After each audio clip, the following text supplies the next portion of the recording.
Ganito ang eksena sa loob ng Salam Compound, Barangay Culiat, Quezon City. Yung.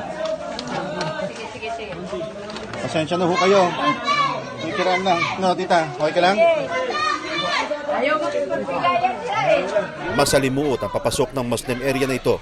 Ang problema kasi ang sinesementong daan na ito, bukod tanging daang palabas at papasok ng Salam Compound. Dahil under construction, ang mga maliliit lang na tapakan na ito ang naiwang daanan ng mga tao, kasama na kami. Alam ko may sunog uli eh. Pero seryoso ang sitwasyon ng mga taga rito. Nagmistula kasi silang nakulong sa sariling barangay dahil sa ginagawang daan.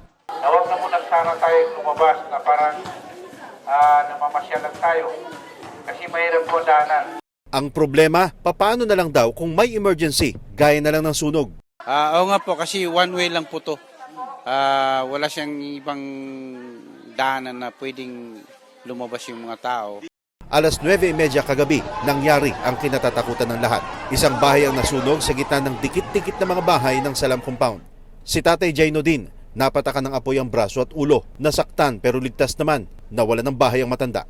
Wala pong mga bumbero kasi hindi makadaan yung bumbero eh. Tao lahat ang tumulong dito. Siksikan sila, tumulong lahat yung mga tao. Anong ginawa nila? Sa Balde-balde? tubig, balde-balde. Ang mga tubo ng tubig pinutol ng mga residente para ipang-apula sa apoy. Na-fire out din ito bandang 1:00 ng madaling araw. 4 na pamilya, nasa 11 katao ang nawalan ng tahanan. Okay, magsisimulan yan uli.